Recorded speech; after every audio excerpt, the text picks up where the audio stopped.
A lot of people on Twitter and social media in general were really upset that Denji is just not around for part 2, and they think that Chainsaw Man is boring and mid now. What are your thoughts about that? I think those people are weak, and they deserve to be culled. On the real, I don't understand how you could be a fan of Fujimoto's work and to act like, well, it's his work's only valuable if it has this character in it, right? Like, Fujimoto's good at like giving you the information you need when you need it, and holding back when it's not necessary to tell you everything. It still feels like Chainsaw Man to me. But, that's good. You know, maybe I'm a beta male cuck. I'm not fit to speak because I don't want to have Denji around all the time. You know.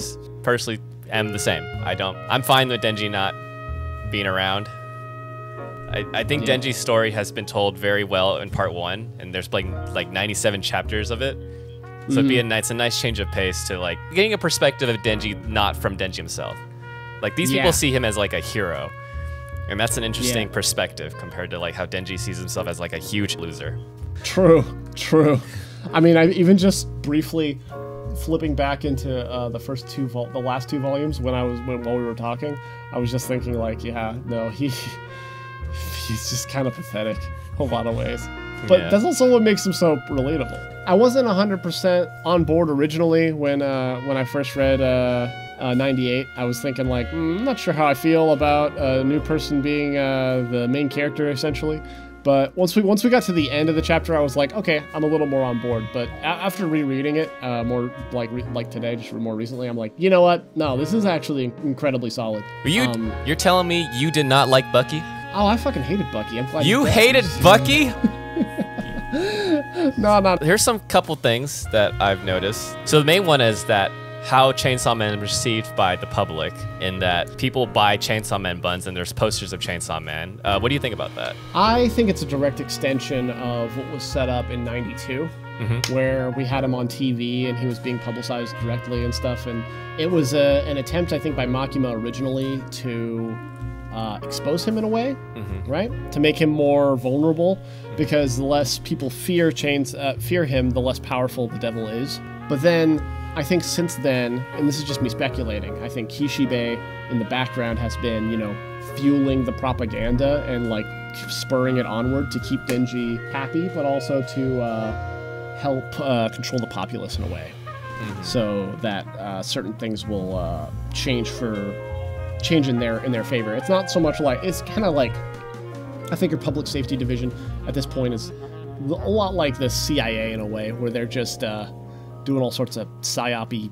bullshit to, you know, keep things under wraps and to keep their own activities secret in a way, but also to, you know, control things, to keep things moving in the direction they want, even if it's like using nefarious means. Another thing that I've noticed is Asa's first main monologue that's not about herself or about devils is about how the city is corrupt. She says, the city is corrupt. There's a chainsaw man playing a devil hunter. They have a mayor with a DUI, and most of the buildings are legally constructed, which kind of makes sense because the amount of time the city gets destroyed, of course, these buildings are just going to be illegally constructed. And we do get a shot of the city, and it's not like a traditional Japanese city. It feels very like Skid Row. Looks like reminds me of like, I want to say, I'm not sure what this is. Do you remember Ghost in the Shell? It does remind me of like the poor parts of Hong Kong that are very dense, and how the city just, there's high rises, but they look really bad. I only mention this because it's such an odd placement compared to like the rest of the chapter, because there's no reason for her to mention that the city is corrupt if Fujimoto is not going to be like, we're going to have this become a theme later on. So it's kind of like what I feel is like a foreshadowing kind of thing. It's just kind of a convenient place to put that sort of thing in there. Yeah, true. And I think it just kind of works out really well. True. But it is right after she gets offered a Chainsaw Man bun, and then she starts talking about how the city sucks. It's like, girl, I did not ask. Yeah. Dude, but she's reminded of the city because she sees the Chainsaw Man advertisement, you know? Yeah. The whole city's in love with Chainsaw Man, you know? Yeah. But she doesn't, so she's a hater. Exactly. She's a true hater. Truly a hater. I appreciate that, to be honest. Let's go to 99. She makes a move on New kid who's Yoshida. Yeah, Yoshida. Sexy man. The one thing that's caught my attention for this chapter is that the War Devil left her brain half intact because she's unfamiliar with human society. So it leads me to believe that she has not been around recently. And this does take place in the 90s, probably before the year 2000, and in Japan. So I imagine the last real war that Japan had was World War II. And the other thing is, it's really important to point out, like you were saying earlier, you know, Chainsaw Man ate certain things, right? Certain things are no longer around. Yeah. And a lot of the big elements of World War II, they're just not around anymore. The Nazis are gone. He ate those. Yep. He ate all the Nazis in hell. And he ate nuclear weapons, apparently. Jumping ahead a little bit, in 102... what's funny is I don't know if this is a translation thing or not. On the news they say that Denji saved a cat after killing a cockroach devil. Not the cockroach devil, a cockroach devil. So I'm like, what? Those are just around? They're that big? Hey man, cockroaches are hard to kill, so. And they're terrifying. And they're very terrifying. People are afraid of them. I love that he just says, "Shall I make you my boyfriend?" And then Asa like reacts like, "Oh damn, that's a good line." And he's just like, "Nah, I'm good." Other than the joke aspect, there's one important thing that did come from that chapter is that when the War Devil does take over her body, her physical appearance does manifest. So Yoshida is able to see her scars, and that does go back to chapter 1. My henchman in the back was like, "Is this a devil possession?" And Maki was like, "No, you could see it in his face." And it's a good callback because, and as we get into this, there'll be a lot more of that. But basically, like, Fujimoto's just been doing really good on world building. Yeah, with a lot of this stuff. He stayed in line with what he's set up really well. So it all fits really nicely. All right, so chapter 100, titled "How to Walk Shoeless." Actually, not a lot happens this chapter. They go to look for devils. She finds that her shoes have been, covered in raw meat. She leaves without shoes, and then Yuko gives one of her shoes away, and they run home, and then she gives her whole pair, and that's kind of the end of the chapter. But there's a lot of subtext there. There's a lot of things to go into with regards to what the meaning of the shoe is and all that, what it means to Asa to have someone actually kind of be nice to her for a change. Asa's going through depression. And she has no parents, so she doesn't really have anyone to talk to about her problems. The War Devil actually tries to, help her out, or like tries to comfort her in her weird way. It's an inconvenience. It's more of an inconvenience, but the fact that she's like offering to like kill the bullies for her is kind of nice.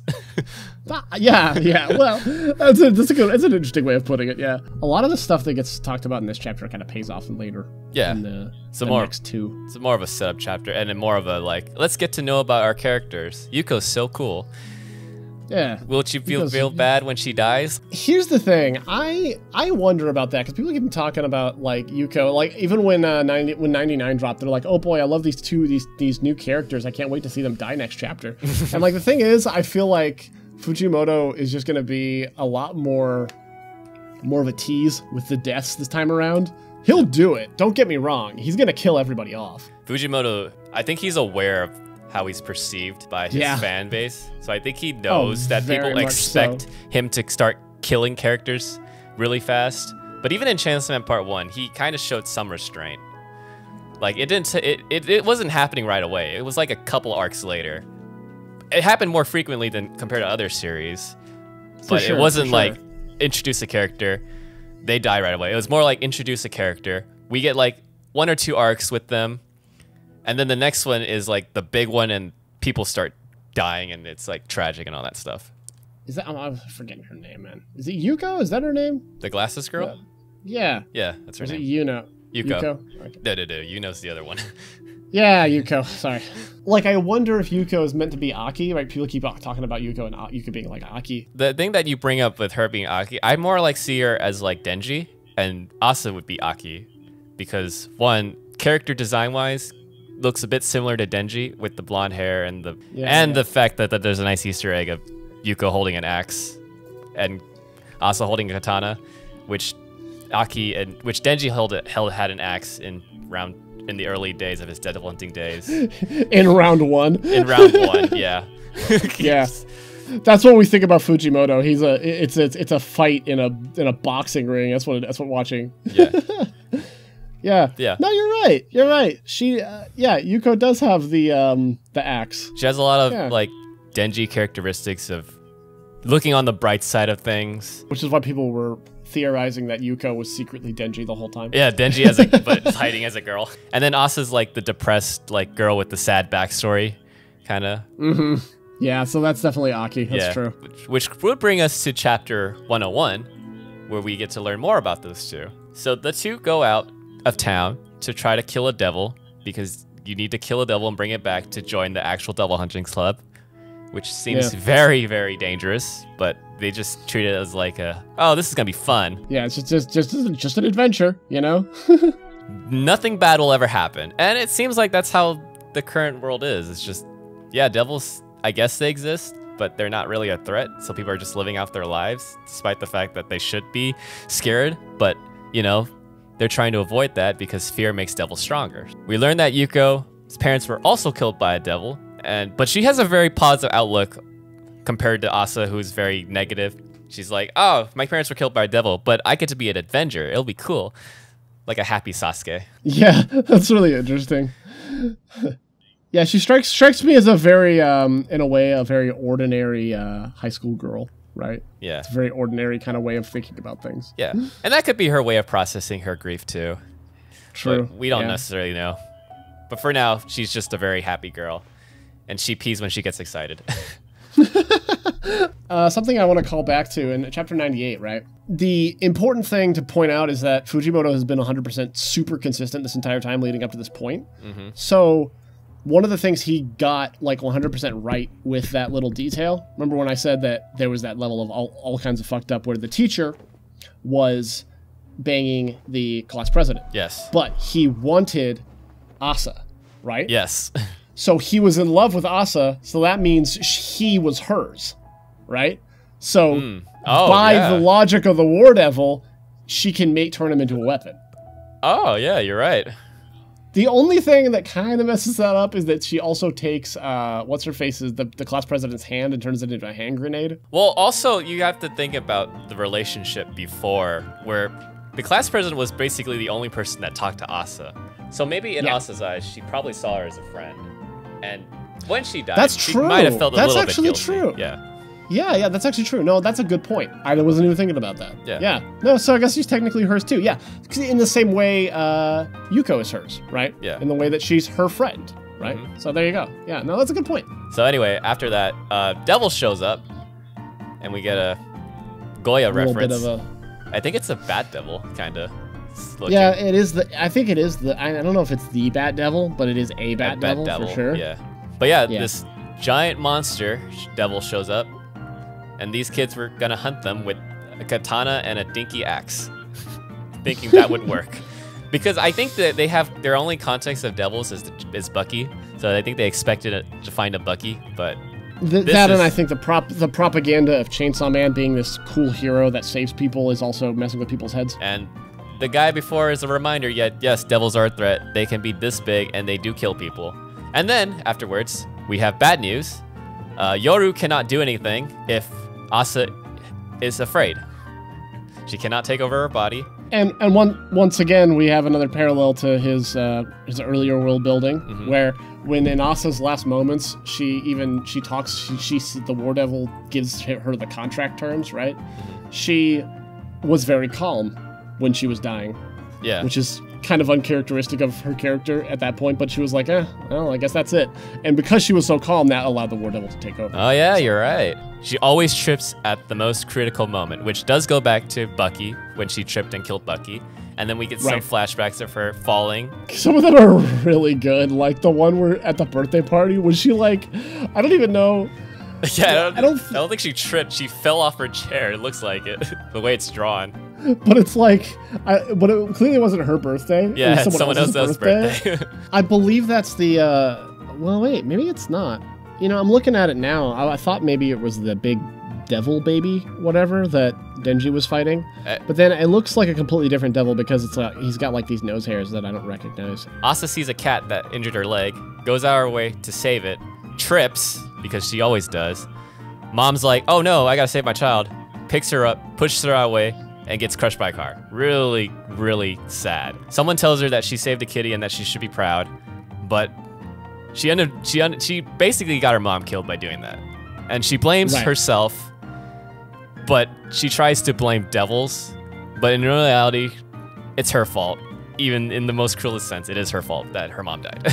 The most important part about it is the next bit where Yuka talks about her, lending her shoes, and she says, I don't really care how you feel. As long as my heart was in the right place, that's all that matters to me. Yeah. And she says, oh yeah, I want to live like that too. She wants to be like that. Yeah, it's my fault my mom died, but, my heart was in the right place. And then they all get eaten by the Bat Devil, and then we get Denji. And Denji, while fighting another devil, kills the devil that was chasing them. Just kills the Bat Devil by accident. Completely by accident.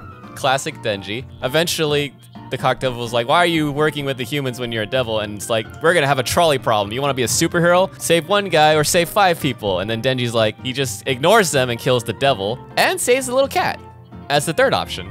Him intentionally saving the cat would parallel the idea, would parallel Asa really nicely, because Denji's heart was in the right place. Don't you understand? His heart was in the right place. He let 6 people die, but his heart was in the right place. See? Because he was trying to save the cat. Also, that goes with the yin-yang aspect of the two, as Asa saved the cat, but felt horrible because she let her mom die, or people die. Denji doesn't give a shit. He saved the cat and is happy that he saved the cat. Right. And the news reflects that. So that's the end of 102. So I see 2 things. Either we go back to Denji, we get to see what he's been doing, or we continue Asa's story and Denji's just in the background doing his thing and people are like loving him. I think I think he's gonna stay in the background for a little while. Yeah. And I'm chill with it, to be honest. Same. I'm totally cool with it. I'm okay with it. I think it's all right. I'm glad that he'll be in the background and just kind of doing his thing. And then I anticipate some interesting developments later, eventually. Yeah. Once we get to his side of the story. Hopefully we don't take as long as Attack on Titan took to get back to Aaron's perspective. The parallel would have ended at Marley. That's if we're talking about that. So this has actually been a lot faster than getting us back to Denji, obviously. No, the fact that we see Denji is already really fast. Yeah, I kind of thought it was going to be like 20 chapters. I even said that, I think, originally when we first started the Asa's thing, and back in chapter 98, I was like, you know what, we'll probably have 20 chapters before we see Denji. And then we see him in chapter 5, so, okay. I guess we're already here.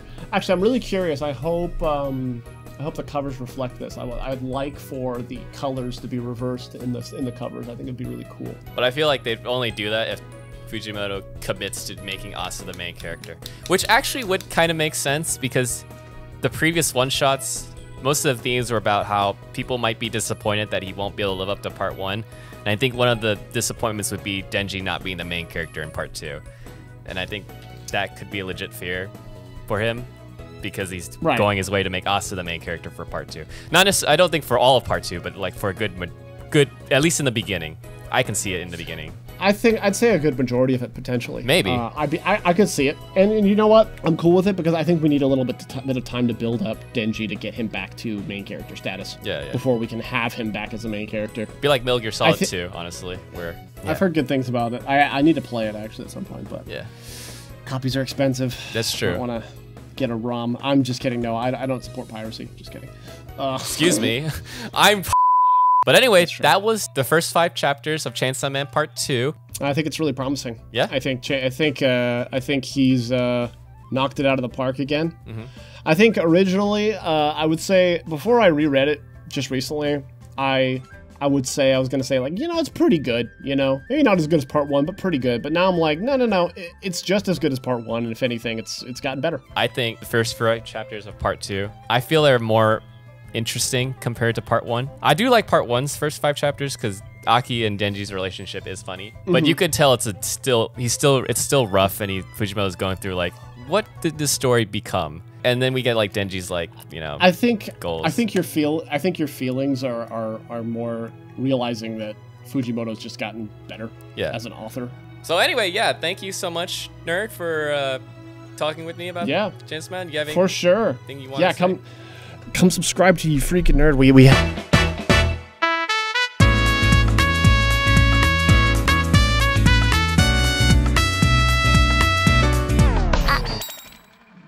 $100円ください。